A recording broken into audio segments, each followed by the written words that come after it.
members. We're presenting today some options for an adaptive management approach to Auckland kauri lands, and we're taking an approach around being of respect and balance.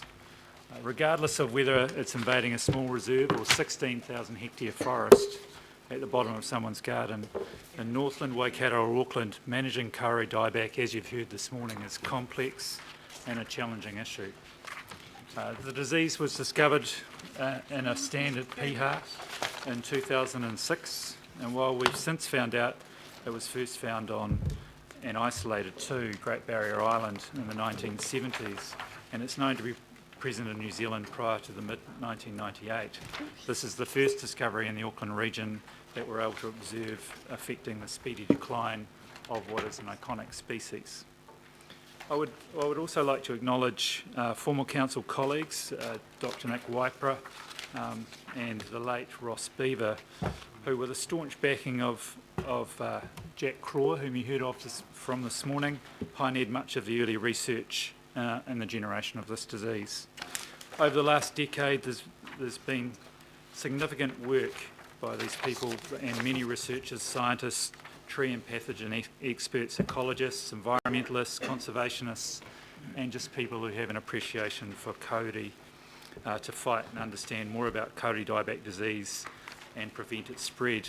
I'd also like to take the opportunity to thank all of these people for the knowledge, insights, support given to their councils, research agencies, community groups and government departments. There has been a significant amount of work done. Importantly, I'd acknowledge Te Kaurawa Maki and the Waitakere Ranges Local Board, Forest and Bird, Ark in the Park, the Waitakere Ranges Protection Society, the Tree Council, Kauri Rescue and the McMahon Trust, and each of the other groups who have worked alongside us and those who live and work in the Waitakere Ranges. Like you, we want to see kauri lands survive. While we don't always share the same point of view, we do share the same outcome and purpose. We are aligned. The council respects, or I should say staff respect the position of Te Kaurawa Maki and its motivation for proposing a rahui over the area. We agree that closure of the forest to allow a focus on forest health is a simple and strong message which could help manage the impact and spread of kauri dieback disease. However, it's important for us to consider the practicalities of such a closure over a large sprawling area with many access points and how we might monitor and enforce the closure. We do have 13 areas in the Waitakere Ranges that have been closed in order to reduce the spread of kauri dieback and prevent infection, or kauri protection areas. And we are recommending further measures in this report and recommendations to protect kauri in the Waitakere Ranges. We too are desperately concerned about the future of the treasured species, and we are here today to present an option that has determined balances the reality of non-compliance with protection measures and our current funding, the community's need and the health of the forest. We also have significant responsibilities commensurate with initiatives beyond the Waitakere Ranges to protect kauri, Koa Nui for instance. I'll be asking Phil and Rachel to talk you through the presentation and the report and about the potential to add to these protection measures as you decide upon the long-term plan and following feedback from Aucklanders on their priorities for kauri dieback and other work programs. At present, we have work being undertaken on 6 high-risk tracks in the ranges to get them up to an improved standard, and we'll be installing 23 new hygiene stations around the region and about to welcome our new team of summer kauri dieback ambassadors and increasing public information at our main access points. So we have 8 ambassadors and 4 main sites for this summer, and I'd encourage anyone to volunteer and become an additional volunteer ambassador for kauri dieback over the summer as well. We have also methodically included kauri in our day-to-day work activity. Track upgrades are prioritised according to kauri dieback risk. Printed material carries kauri dieback messages, and standard operating procedures have been developed for activity and kauri zones. The Council's planning rulebook, the Unitary Plan, now makes provision for kauri dieback protection. Lastly, we've developed options for investment that are included in the mayoral proposal for the long-term plan. and the Auckland Pest Management Plan, which is being consulted in the near future, that Aucklanders will provide feedback on over the coming months, and we'd encourage that. And there's significant been work, as you've heard, done over the last 10 years on kauri management and an adaptive management approach taken from what has been a challenging situation of a lack of knowledge to begin with and confounding knowledge as we've moved forward. But we know we've spent tens of millions of dollars on this issue and taken a strong leadership role across New Zealand agencies for which the council's been respected for. In presenting the options today that we offer respect and balance and a call to action to further step up activity for kauri. There is, we believe, a strong common purpose to protect kauri, and we encourage you to take that option. So I'd ask Rachel and Phil to make the presentation. Phil will start, Madam Chair. Tēnā koutou katoa. So we're all pretty clear, I think, by now what the purpose of the report is and why we're here. So my presentation is going to provide further context for your decision making in terms of the current and proposed kauri dieback program and a bit more about the legislative and regulatory framework. And then Rachel will talk us through the 5 options that have already been discussed. I note that previous presenters have already covered much of the material that I'm going to provide, so I'll just provide an overview and where required perhaps a bit more clarification. So I just want to note that there is a national program, of course, led by the Ministry for Primary Industries, and they are really leading initiatives that are meant to benefit the collective, so they're meant to be driving the main research program, providing comms resources, consistent branding, among other things, and facilitating national effort. But place-based management is undertaken by councils and DOC. Over the last 10 or so years, Auckland Council and its predecessors have put significant investment into kauri dieback disease management and an adaptive program that's changed as our understanding of the disease and this wicked problem has changed.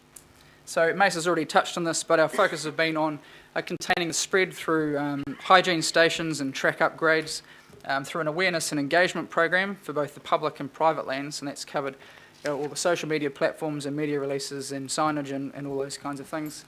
Feral pig control in the Waitakere ranges, improving knowledge of our disease distribution through our surveys and samples, and in fact this Waitakere Ranges report survey has really brought things to a head, which has been a really valuable use of that survey money.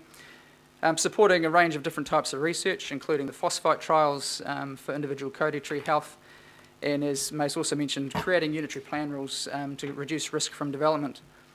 Over the last year or so, in response to the findings of the report, we have increased our investment in the Waitakere Ranges, and through the Ambassador program last year, and this year, again, Mace told us that we've been improving those, working on improving those 6 track surfaces and a range of improved hygiene stations.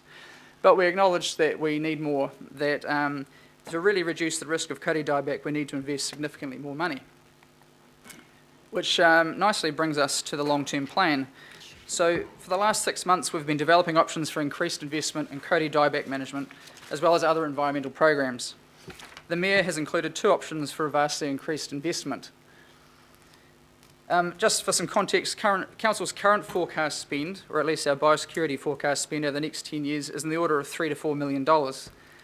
But under the first option being put forward under the long-term plan, we would have $83 or $84 million, and under the second, around $115 million for kauri dieback management. These would clearly allow significant track upgrades, hygiene station upgrades, increased behaviour change program, and increased enforcement of the unitary plan rules and a range of other actions to protect our forests from kauri dieback. And this is where the program would really be able to make a significant difference. So we'll be going out to Aucklanders at the end of February, asking them how much they're willing to invest in kauri dieback management. It's important that Aucklanders understand that they can influence the Council's level of investment in the kauri dieback program through the long-term plan process. And so largely we see these options as an interim before knowing what the full investment in kauri dieback will be through that long-term plan process. So it's a pretty exciting time. We've got the information that we need, we've got a huge amount of public support as we've heard today, and we have the opportunity to invest to the levels that are required to protect the forest from the disease.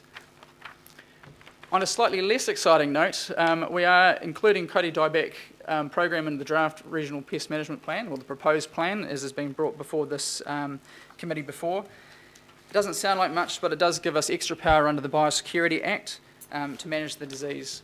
And this is where, once that proposed plan is adopted, we would actually be able to put a controlled area notice on the ranges ourselves, for example. The proposed plan contains essentially two strategies for Kauri dieback management. Firstly, keeping it out of disease-free areas, particularly the Hunua ranges and off the Hauraki Gulf Islands that don't currently have the disease, and then reducing the spread of the disease across the rest of Auckland where it is already scattered. And our proposed regional pest management plan will also be going up for consultation in conjunction with the LTP at the end of February.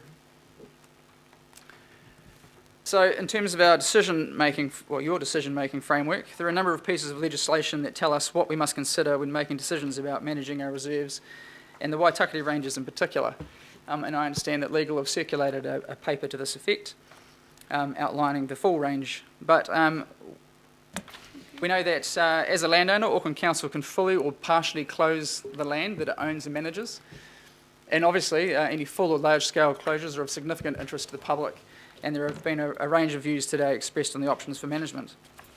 The various bits of legislation obviously have all sorts of different drivers, but we need to balance that range of considerations, including the environmental significance, cultural values, recreational interests, social and economic interests, cost to deliver, the feasibility and likelihood of success.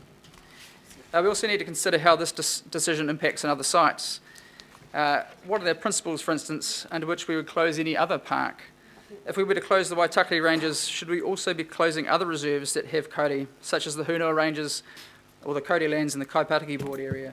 And I know that further abroad, not abroad, but further in other places around the country, there's that same question being asked: do we close the Waipua forests?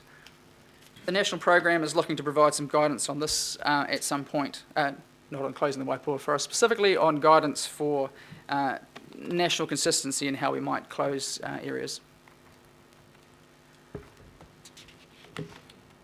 So Member Henderson's already touched on this, or perhaps it was the chair. The council must have regard to the purpose and objectives of the Waitakere Ranges Heritage Area Act in particular in this area. So you can see the purpose and some of the objectives here. And I'd just like to point out that our current program does take these into account and certainly aims to, for instance, protect, restore and enhance the area. So it's really about the level of investment that we can put to it, which brings us back to the long-term plan, bid and process coming up.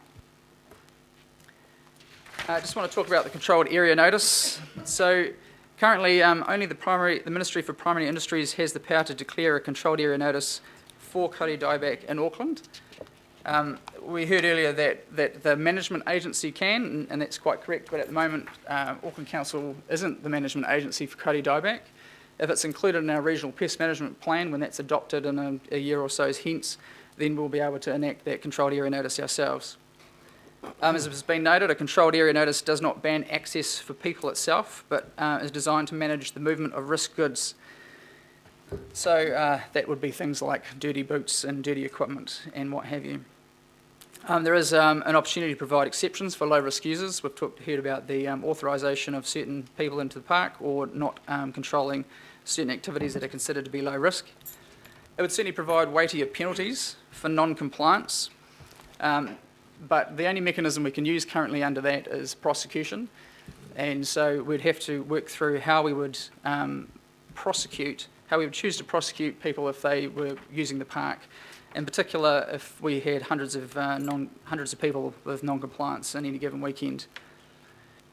Considerable investment would be required to manage it. So our estimates are that up front we'd be talking in the order of $200,000 as outlined in the report. This would fund MPI's contractors to help us develop the plan for how it would work, as well as a significant communication program so that visitors know about it and can comply with it, and the operational costs for physically closing track entrances and the like. On top of that, it's estimated we'd need around about 4 staff managing the program, so a project manager to oversee it, 2 movement control staff issuing permits and dealing with concessions, compensation for concessionaires if required, plus whatever number of staff or contractors would need to patrol the 50 or so track entrances. It's not quite, it would actually take some time also to put in place. While MPI can often put a controlled area notice in place practically overnight in the case of an incursion like foot and mouth disease or the Queensland fruit fly, this is a bit of a different situation. We haven't, or MPI haven't ever put one across for Coatie dieback, and it's quite a bit more of a complex situation, so they tell us it'll take some weeks to work through, but we'll develop an operational plan with them. And clearly, as has been noted, further detailed scoping and planning is required in order to work out how that would happen. We need to note too that there's no guarantee that MPI will declare the controlled area notice. As I noted, they haven't been used for Coatie dieback before, and so they'd have to be sure that the notice would achieve its intended outcomes. There are some other options that haven't really been mentioned and that we haven't looked into in great detail yet, such as restricted place notices and a national pest management plan for Coatie dieback, but the latter in particular would take perhaps a year or two to put in place and would need to be obviously something done in a national context. And so I'm going to hand over now to Rachel to talk us through the options. So before I get into the detail of the management options, I'm just going to do a short recap of what we know about the disease and how we manage it. So we've already covered this morning that the disease is most prevalent in high use areas, so public walking tracks and pest control lines. There was a brief comment made about the 2012 track closures having had mixed success, so those track closures were put in place to protect non-diseased Coatie areas, and some of those have worked well and others not so well. So we know that there's a range of different success around some of these management options. To date, the focus of our options have been on managing human-based spread, so this is all focused around our current information and what we know we can do to make a difference for managing the disease. We also obviously manage non-human based movement through our control of pigs, but there's still a lot of unknowns. We don't fully understand how the disease is spread through water and whether there are other vectors out there that spread the disease around.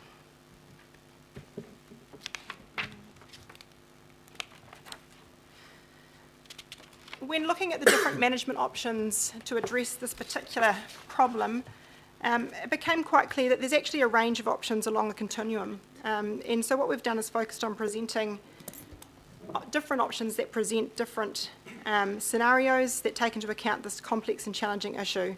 And we have to note that with any of these options, there's no absolute certainty around success. So the first option is option one.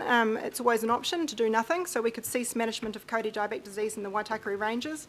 This is certainly not something that we would be recommending, as we have a range of responsibilities both as a landowner, but also under various legislation such as the Biosecurity Act and the Resource Management Act to manage the spread of invasive diseases. Option two would be to continue with the status quo or our existing work program. Our current work program involves the upgrade of 6 high-risk tracks. We also have a range of different programs focused on raising awareness and educating people about the importance of undertaking the hygiene measures and understanding about the disease. There is, as Mace has mentioned, an ambassador program that was started last year with 8 ambassadors ready to get started up at main sites around the Waitakere Ranges. We are investigating the use of phosphite as a tool that could be used in a parkland context to treat significant ecosystem areas and significant trees. We also talked about the investment that we've made in surveying and understanding the extent of the disease. This is something that's really unique to the Auckland region and the work program that we've been delivering, and that's very much helped us with decisions around management. So the third option that we're presenting, and this is our recommended option, is to continue with our existing work program, but also to bring into effect some additional track closures. And that would be a number of temporary closures. We're proposing closures to 7 high-risk tracks, and then a further 5 tracks of both low and medium risk, but where the management of those tracks will help ultimately in the management of the disease. So that could be, for example, channeling people more effectively through one entrance route into the park so that they have to interact with a hygiene station. Or it is picking up some of the tracks that we know are quick wins that we can make a good difference on relatively easily. We're also suggesting the permanent closure and disestablishment of 9 of the tracks that were closed back in 2012. So those tracks that were temporarily closed still remain maintained to a certain extent, and the permanent closure and disestablishment would make those tracks much less accessible and would give us a good opportunity to assess the effectiveness of that permanent closure.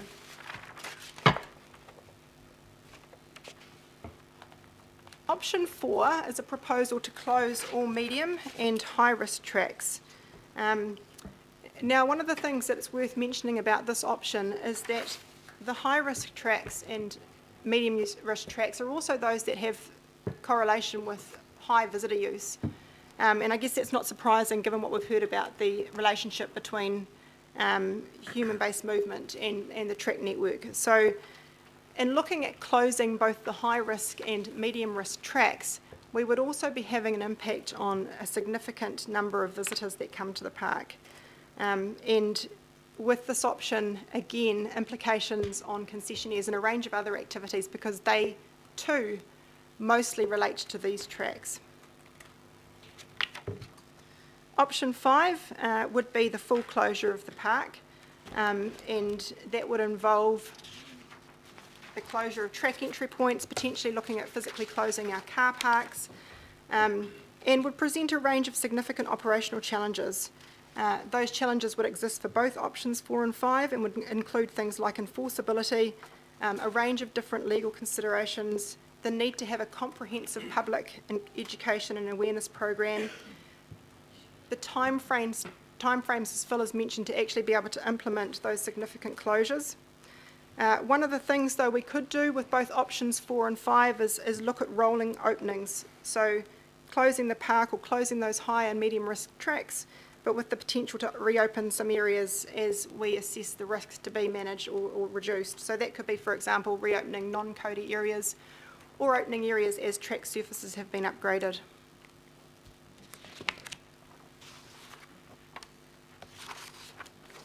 So I think it's quite clear from the discussion we've had this morning that the greatest benefit would come from people staying out of diseased areas.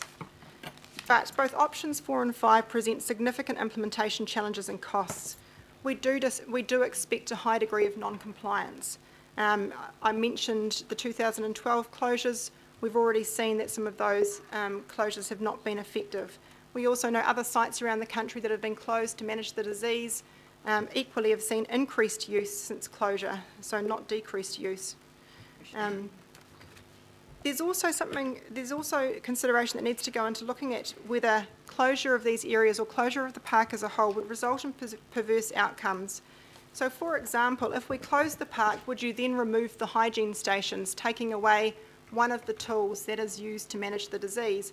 It would seem to send mixed messages by having a hygiene station at the start of a closed track entry point, sort of saying, well, clean your boots before you go into this park that's closed. We'd also need to take into account the impact on non-diseased areas. So, for example, would the closure of the high-risk and medium-risk tracks in the Waitakere Ranges channel more people into the low-risk areas, many of which actually have the non-diseased CODI within them? We may see that as a result of increased use, there's a perverse outcome there and that the risk to those non-diseased areas increases. Equally, we could see more people channelled into places like the Hanua Ranges and into the non-diseased areas of the Hauraki Gulf. The other aspect that needs consideration, particularly with respect to option 4, is just how the closure of the medium and high-risk tracks will impact on the flow of visitors around the remaining opened track network. So are we setting up a situation where we're taking people potentially to a sort of a dead end and then having to sort of get them back, and will people use or respect that type of track approach? We talked a little bit about having a controlled area notice in place and permitting authorised activity. Again, this would need some thinking through because, for example, if we were going to have an authorised system, those authorities would be based on meeting various compliance standards, and it probably wouldn't be reasonable to expect that you would rule out any particular activity over another as long as those compliance standards could be met. So pest control, if those standards could be met, then that activity could be carried out, but equally so could running events or concessions. There would be a lot of challenges in making sure that those standards were actually being achieved and achieving the right outcomes. So just very quickly in summary, this table just shows you the various options. So the comparative benefit or risk reduction, obviously the lowest benefit would come from ceasing management in the Waitakere Ranges. The highest benefit, if we could actually put it into effect, would be a closure of the park. But then you've got a range of considerations around impact on park users and likely compliance. And again, different options in terms of cost. So to cease management would have a very low cost, or those costs could be redirected to other non-diseased areas and protecting those. But the implementation of a full closure of the park and also option 4, both the medium and high risk tracks, would come at significant additional cost, as Phil has mentioned. There's also those operational considerations of our responsibilities as a landowner and our requirements under legislation.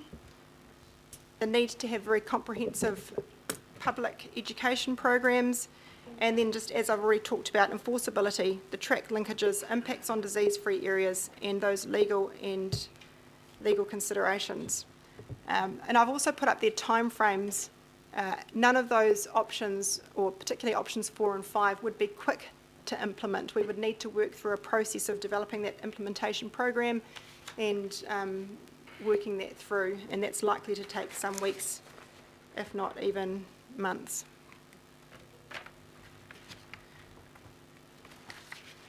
So I think it's very important to recognise that we all want the same thing: protection of our taonga Kāori trees and Indigenous ecosystems, whilst enabling safe and responsible use of our public areas. And I guess the question is how best to achieve that.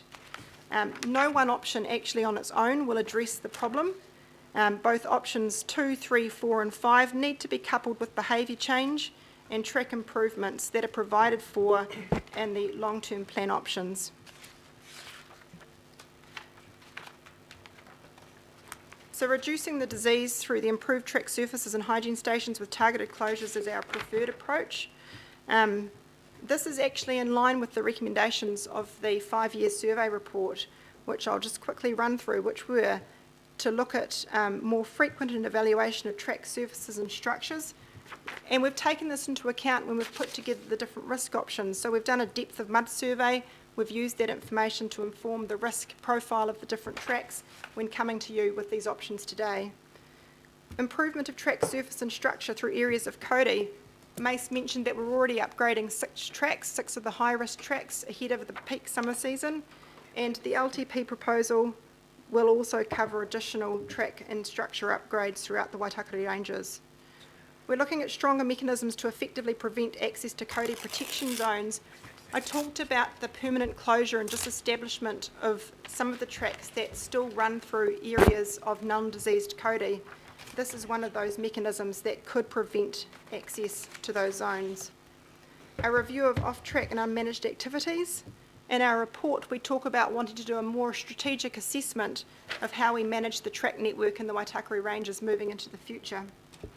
And full implementation of a Kōrero dieback standard operating procedures by staff, contractors and concessionaires. And Phil covered that that is a piece of work we've been doing internally. So this option 3 would be consistent with the recommendations of the report. It also will provide opportunities for us to assess our effectiveness of permanent closures and continue to build on continued emphasis on behaviour change. And we're happy to take any questions. Okay.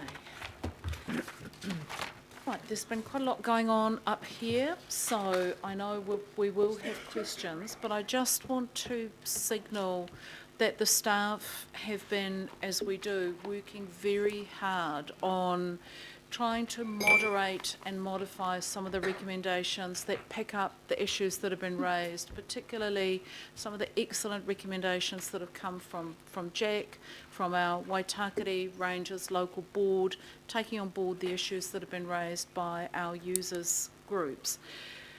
And as we do, despite some of the concerns that are raised by the outside, we work. That's why we hear from our community, that's why we hear from our local boards, and that's why we modify and change and work towards trying to find a bit of an agreed solution. So I know the Mayor's very keen that we work towards something that does, possibly is a modified option 4, picking up the issues that have been raised, and there's been a lot of work done on the wording. So I'd like us to have a chance to talk about that. So we're not going to take recommendations at the moment. There's still some wordsmithing being done, but I'd like to take questions. So this is just questions. So Mr. Mayor, would you like to save your talking spot to when we've moved to the recommendations? So just questions at this stage. Councillor Fletcher. Well, thank you, Madam Chair, and I take comfort from the wordsmithing that is taking place, so I won't make reference to that specifically. I've just received the legal paper, Phil, so I don't know that all members have actually received that yet, so I'm just working in terms of good, responsible decision making, I'm trying to work my way quietly in a governance sense through that. I want to firstly say how hard it must be for staff, because we grizzle when you give us too much information, and I'm grizzling at you today because I think there's too little information. I am disappointed that within those options there wasn't a little bit more, and there must have been some preliminary scoping over and above clauses 52 and but in terms of not anticipating that the mood might have been an option 4, I just want the assurance from you, Phil, that the recommendation of 3 is not based on paragraph 51, delivering options 2 and 3, including targeted closures, can be delivered within existing budgets and staff time. I mean, we don't make decisions on health and safety in this place on the basis, oh my God, we don't have the budget to do it this year, so we'll do health and safety compliance next year. So I just want the assurance when it comes to the environment and these issues that the recommendation did not have any weighting on the fact that you could deliver option 3 in terms of existing budgets and staffing numbers. Wow. Through you, Madam Chair. No, that's not the main driver of our recommendation. I think the main driver of the recommendation is pragmatism. We agree that keeping people out of the ranges would be the most effective option, and if we could do that, then that would be the best option, and we'd have to find the budget, acknowledging that the LTP is where we'll most likely find the budget in the short term. That's not too far away. But we have ruminated at length over how practical it would be to stop all those 50 odd, whatever it is, track entrances and the 100 odd, whatever it is, tracks from being used. And we felt that it would be impractical. Not impossible, because yes, if we had unlimited budget, then I guess anything's possible, but impractical. So Phil, when we look at this paper and where there isn't as much information as in terms of the financials, is there more information available? I mean, could we, in asking further questions of you, in terms of any analysis that staff might have done informally in preparation of this paper, is there any further information on 4 or 5 that you can provide? Not a great deal more. There has certainly been informal discussion, but it's not well documented. So the last question, Madam Chair, and I reserve my right to speak a little later, is that there would be no benefit in delaying a decision on this until more information is available, and I would like more information. But how long would it take to prepare? If we were wanting to have more information before a decision was taken, could that be made available and that come to the next Finance Committee and governing body so that a decision could be made at that time? Have you traversed amongst yourselves if 4 or 5 would Councillor be? Fletcher, yep, we've got an answer here. Sorry, they haven't, we have. Dean. Thank you. So look, we're currently working on some revised recommendations for your consideration, and as part of that we've written in that there'll be a report back to this committee in February 20th. 2018. In the meantime, the way I've worded it is that we will commence immediately, and that acknowledges that there'll be a range of costs, capital and operating expenditure costs incurred that exceed the current budget allowance, but if you approve the modified option 4 that's being proposed, then you would need to be able to approve it in the context of the cost implications. But I don't want to over-talk these at this stage because you haven't seen them, but that's the direction that we're looking to take with the revised recommendations. Thank you, Madam Chair. I'll wait till they become available. I think the critical issue that we have here is there's an imperative to make the most of the dry summer season that we've got. If we're going to crack on and deal to the tracks and deal with the weatherproofing issues and to make some of those tracks that are safe to use even safer to use, we can't mess around. So, you know, what we're aiming to sort of cut through a lot of the conversation, what we're aiming to do is to say, let's take seriously the challenge that we've got. Let's also look at the practicality and doability, but in discussions with the Mayor, as much as we can have discussed these things in the break and from the top table here, we are significantly moving ahead with a greater budget spend than we currently have available now, which moves us into option 4. We do need to come back then in February and say, what does this look like? What extra money do we need? How do we take this into the LTP? And how successful have we been working through these issues with not only Te Kaurau Amaki, with other iwi, with our concessionaires, with our local community? And that's the discussion that needs to come back to us in February. To simply wait because we haven't got enough money is and information is untenable. We need to start doing this tomorrow and respecting the staff. They've already been doing a lot of this work. So that's the 10 of the recommendations coming Madam Chair, up. I'm very lucky to have a copy of this legal paper now, which I'm going to read. Can I be assured that everyone else is going to receive a We've all copy? got it. You've all got it. Thank you. Okay, so I'll just take you through the speaking order, and it is questions. Councillor Cashmore, Lee, Cooper, Simpson, Watson, Mayor Goff, and Councillor Casey, or Mayor Goff might not be.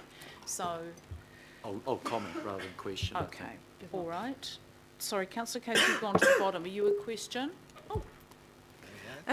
It's following on from Councillor Fletcher, and I'm sure I'll be kept right from the chair, but the only information I had to read ahead of this meeting today was your report. So you've provided an additional information today, but you know, I've gone through this really carefully, and I know that you want option 3. That's perfectly obvious from the report, but if you actually wanted to look at the benefits of options 4 and 5, you haven't done us any great service. If you look at option 5, paragraphs 42, 43, 44, 45, 46, 47 and 48 are all negative. There's one positive statement in there. It says, if closure of the park was able to be effectively implemented, it is expected that this option would give the most protection to Kauri of any of the options. That's a big positive, but it doesn't weigh up against all the negatives that came before it.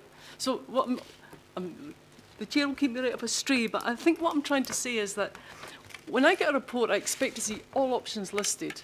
I expect to see not a 200,000 for year 1 and possibly 400,000 for legal and resource management or whatever. I expect more than that, and that's the point that Councillor Fletcher made, and you haven't really answered that even in your additional information.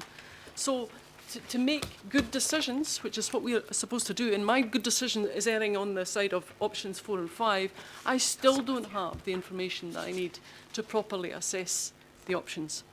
And I do have a worry about saying that we can do this within budget, which is what you've said for options 2 and 3. I really think that should never be in a report. If there is a cost to it, right? For every option there is a cost, apart from the do-nothing option, which is free. But everything else, there is a cost, and we need to see that in a table and not just grabbing figures. And I'm also aware that this is where the chair, I'll look at the chair, I'm also aware there's a big budget bid in for biosecurity, and I can imagine the staff don't want to say, well, actually, if we, look, have you seen our America's Cup budget? You know, don't Yeah, tell me about question. 200,000 in year one and 400,000 in year two, when we can throw millions in other directions. And we're the, you know, that's the decisions we have to make. So what you should be coming with, and I'm like, I'm waiting for the question, councillor Yeah. Casey. I'm being respectful. question. I'm waiting for the question. the question, Have we seen the America's Cup budget? Not yet. Question. the question, I did have one. It was, yeah, tell me more about the cost of option 4, because all I've got in here is two figures. 200,000 for year one, which is for staffing, a management plan and something else, and 400,000 for extraneous expenses, which is out there. It's just out there, because you haven't done the work.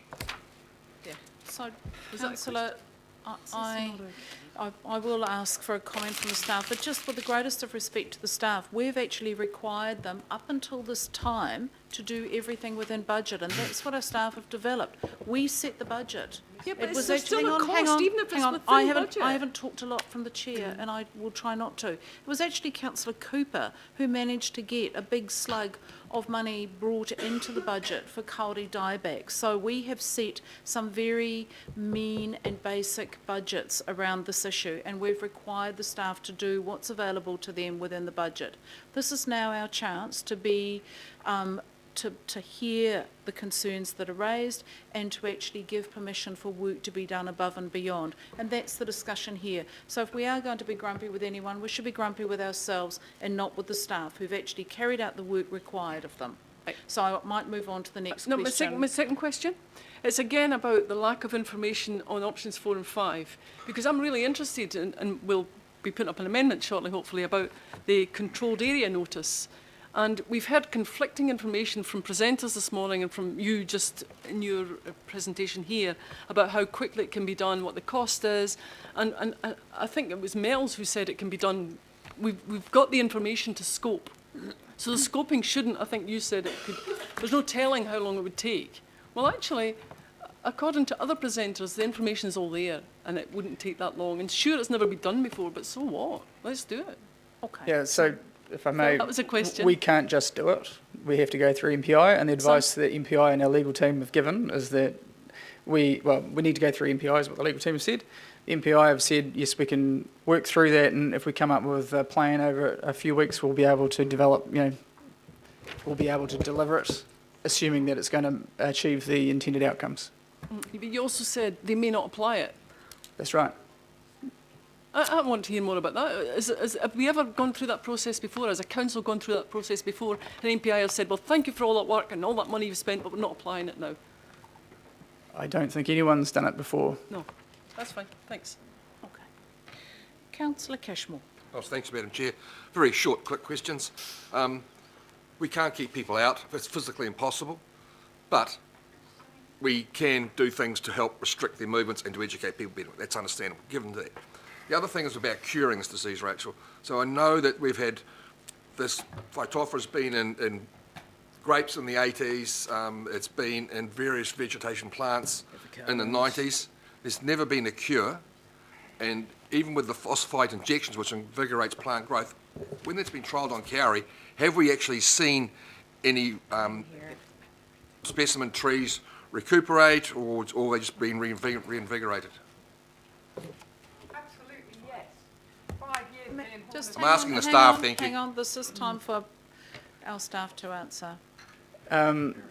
My apologies, councillor. I am not the expert on phosphite, so I hear from the back that absolutely yes, but yeah, I can't give you the details, sorry, Okay, so there is a glimmer of hope there, which is great news. for individual trees. The last question I have, Madam Chair, is to give us the biggest bang for our buck, is the uplifting of the quality and the permeability of the tracks our biggest gain for stopping the disease spread? That's what we believe, councillor Cashmore, yes, that's our opinion. Thank you. Thank you, councillor Cashmore. Councillor Lee. Thank you. I want to support your recommendations. I congratulate you on the report, but you'll appreciate there's a high degree of public concern, even emotion, and that's understandable given what's at stake. I just feel that the option 3 you're recommending because it includes reference to work, and targeted closures of tracks seems to be the most feasible way forward. But what I hear you say, and what the bare words of the recommendation say, are not necessarily the same. So I understand that the existing work program is going to be stepped up with the dock cleaning stations, for instance, and more ambassadors, for instance, and more work on tracks, for instance. But I don't get that. And in terms of option 3, you've got targeted closures of tracks, and options 4 and 5 are talking about, or option 4 at least, closing high-risk tracks. But actually option 3 is going to close temporarily at least 13 high-risk tracks, and permanently close 9 high-risk tracks. Is that correct from the table? So just to clarify, option 3 proposes the closure of 7 high-risk tracks and a further 5 tracks which are in the medium and low-risk categories, but that would make sense and would help aid in the management of the disease. That's not really conveyed in the wording of the option. So you're talking about targeted closures of high-risk tracks in option 3. So option 3 includes a subset of high-risk track Okay, closure I think you need to options. make that more clearer. People are looking for urgent action, and I think option 3 conveys that, but needs to be expressed better. I take your point. Both option 3 and 4 are targeted closures in a sense. Of high risk. Thank you.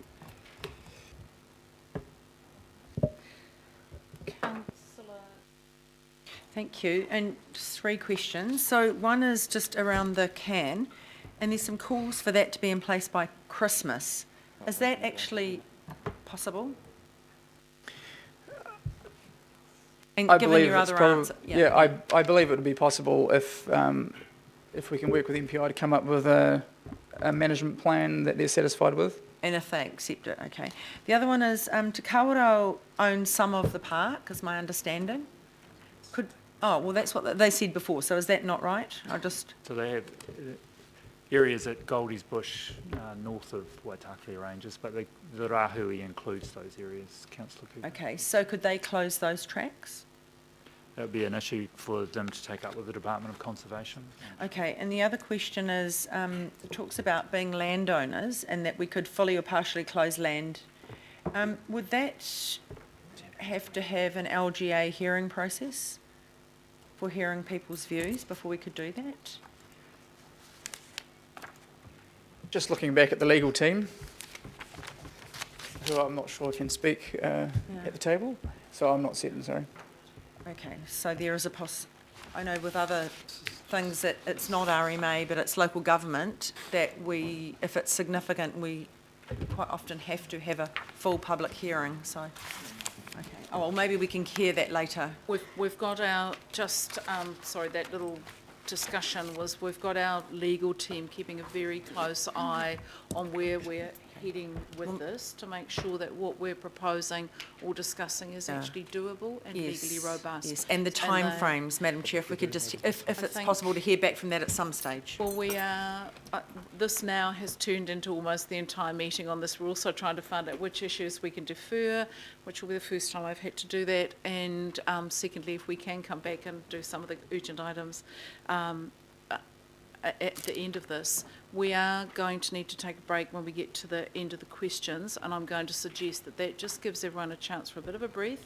We've got a lot of recommendations floating around, and I'd actually like our legal team to have a chance to just have a look at what we're doing, because there's a huge amount of effort trying to land this in a sensible, doable, legal and just way. So we'll take questions from Councillor Simpson, Watson, Member Brown. Okay, for the moment, Councillor Simpson. Thank you, Madam Chair. Very quickly, there are 172 visitor tracks within the Waitakere Ranges. 108 have carry along them, but 64 don't. In your option 3, you're suggesting that the 64 stay open, right? Is that correct? Option 3 does include some closures of low and medium risk tracks, and that's where those tracks, where it would make sense to, for example, close one track to ensure that people are channeled through more effectively through a cleaning station, or where it makes sense to close a low impact track or a medium impact track that takes you into a high risk area. So it does include both high risk and a small number of medium and low risk tracks.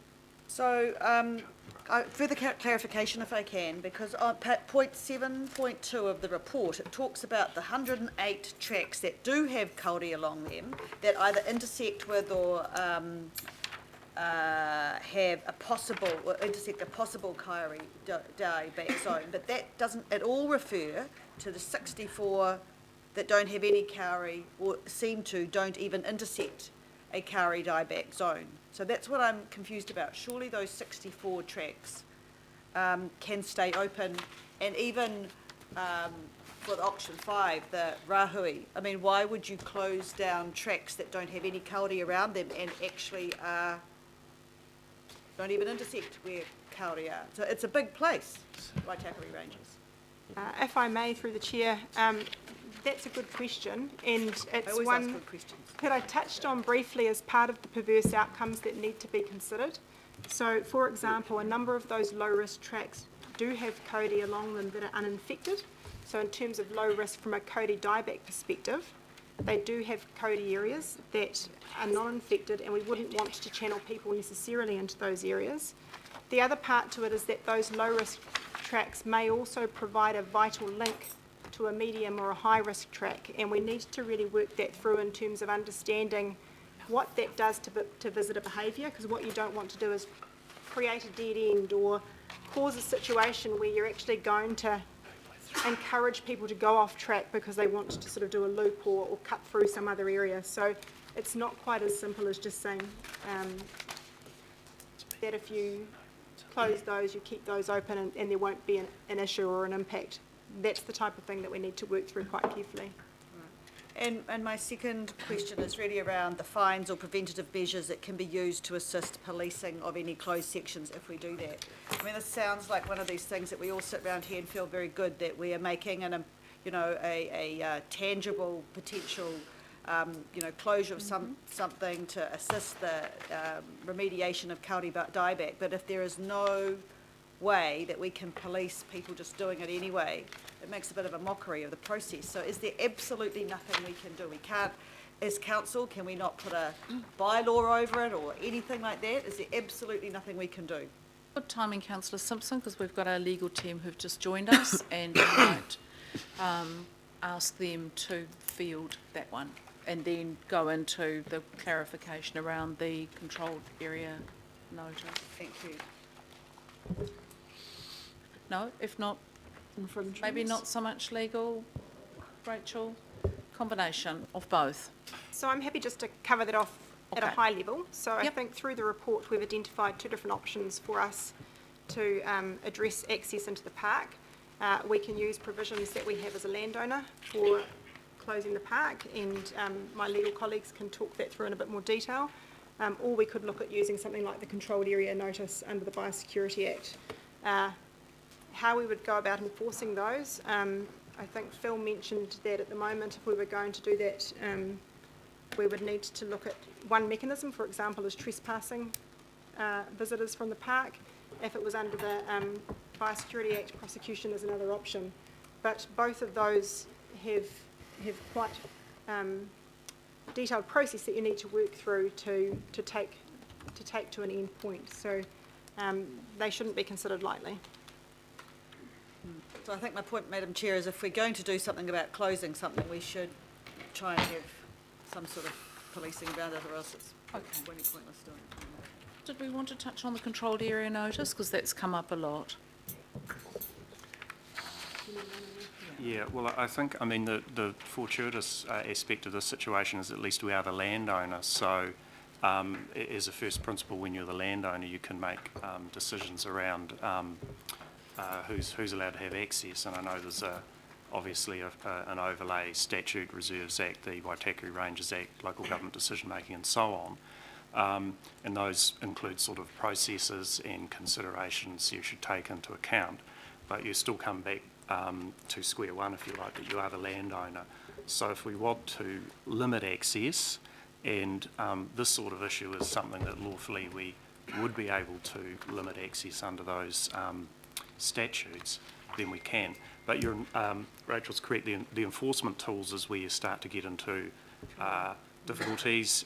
Your primary enforcement mechanism is really gates, fences, practical stuff.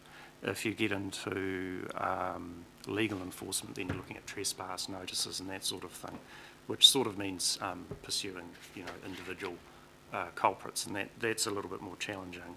And the biosecurity laws obviously give you, I think, a more refined overlay than simply relying on trespass. But I think, in any of these situations, there will be maybe practical and legal issues around enforcing what you want to do, but that I don't think should lead the decision of what's the right thing to do. It's stuff we have to grapple with in all sorts of contexts every day of the week. Okay. So just on that, while we've got you there, the other issue as we move from option 3, or to look at a combination of option 3 and 4, can you just give us a little steer on, or a large steer, on the impact of option 4 on our legal requirements to notify and work with our current residents and business owners in the ranges? Through the chair. The decision that we're contemplating is a decision under the Local Government Act and the Reserves Act as it relates to reserves.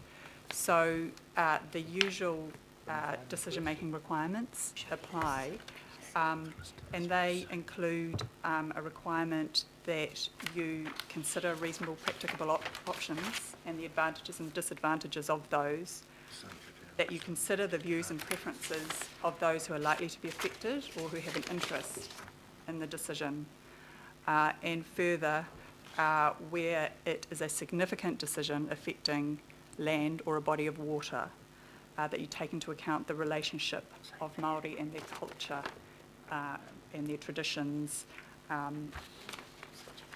with their ancestral land, water sites, wahitapu, and importantly their valued flora and fauna and other taonga. So those are your primary obligations. How you do that is you have a discretion as to how you do that in relation to the significance of the decision. So none of those requirements in themselves require you to specifically consult to answer a question that I think was asked earlier, and that is quite clear from section 78, subsection 3.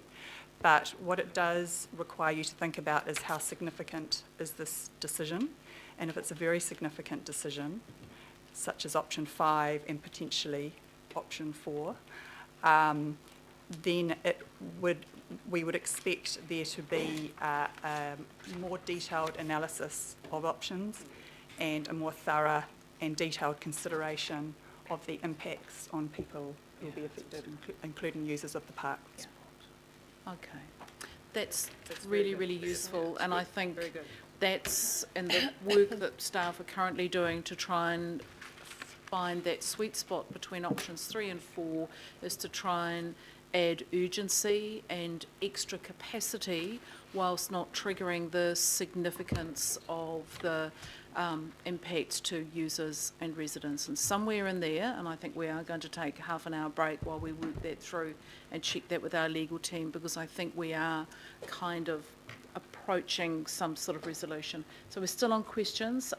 Councillor Watson. Thank you.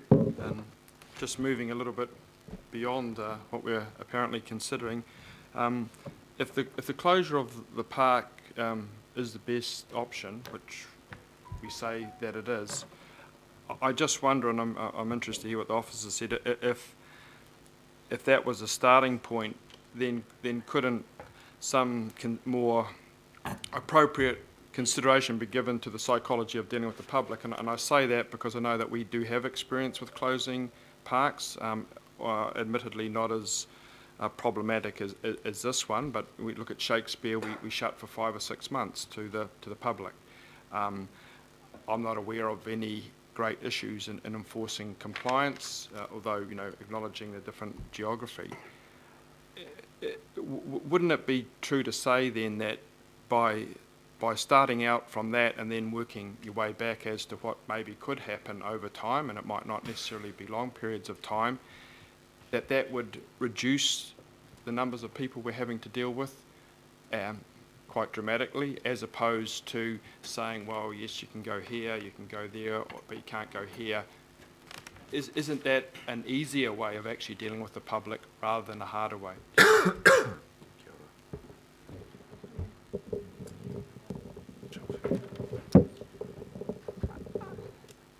I think you're right. One of the significant challenges we've got with this issue, and the thing that would make, I think the biggest difference is actually if people took this issue seriously and behaved in the way that was going to be respectful and safe in the environments that they were recreating or being present in. And so it's the behaviour change that is, you know, something that we really need to work on. But I think that applies to all of the options that we have in front of us. And I did cover off in my section of the presentation that it's our thought that at this time, none of those options on their own will be successful without the physical program of work to improve the track surfaces. Because I think even with the best behaviour change program, there still will be a degree of non-compliance. And, you know, you see that with very successful campaigns on different subjects like road safety and, you know, those types of issues. So you can have very successful campaigns, but you still have people that choose not to interact or engage with the required or desired behaviour. And unfortunately with an issue like this, it only takes, you know, potentially one person or two people or a small number of people not doing the right thing to pose a risk and spread that disease around. Of course, having fewer people out there will reduce that risk, but while you've still got people recreating or out in those environments, you can't completely rule that risk out. Okay, thank you, Councillor Watson. So we've got questions from Mayor Goff, Member Brown and Councillor Lee. Just questions. We're then going to take a 20-minute break and then we're going to come back to the recommendations and the debate. I'll leave it for, I'll just make a comment and maybe suggest some alternative recommendations, but I'm happy to waive my right for questions at this stage. Great. Member Brown. Kia ora. It's a passionate and emotional moment because it's an iconic taonga to us all. Just in relation to your Māori impact statement, noting the summary of engagements, but you would have to agree your recommendation is somewhat contrary to the desires and aspirations of those very engagements you've got summarised in our report, in particular with Te Kawerau Āmaki. Is that correct? Because they have the communication they've sent to us, it's pretty clear around their expectations. And your recommendation does not, if you were, accommodate their desires. Is that a yes? I want a yes or a no. It doesn't fully accommodate their desires, that's quite right, Member Brown. It doesn't fully accommodate. Okay. The other challenge before the council, as well as the legal matrix, is the Māori matrix.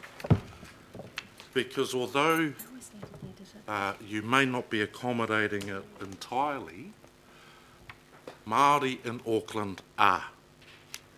And that's effective from the minute it came out to those of us in the Motu who were not at the Rahui karakia, irrelevant whether we come from there or not. So I need for you to accept inherently there is an ethnic community, the Indigenous people of Tāmaki, who already accept their desires and aspirations. Because to some degree the council are challenged around practical approach you've taken versus, to some degree legally, the possible approach you could have taken. So one thing we don't control is arguably the legal statutory response of the very iwi. Your recommendation is disappointing. And whether we like it or not, we're compelled to uphold that because they've communicated that to us. So I thank you for your admission. But if it was that you could be possible in your approach, relevant of budgets and challenges, would your recommendations be different? I think in the absence of challenges and a limitless budget or, sufficient budget, then yes, it'd be different. I think we've acknowledged that keeping people out of the ranges would be the most effective thing that we could do. But we don't see how we can effectively keep people out of the ranges. And so we're just conscious that if we were, for example, to put a controlled area notice over the ranges and then had still hundreds or thousands of people using the tracks, where would that put us? Would we have to prosecute visitors? Pragmatically, it was pretty challenging. But I was asking for the possible. Yeah, absolutely. If So possibly, you would have to accept that it's possible.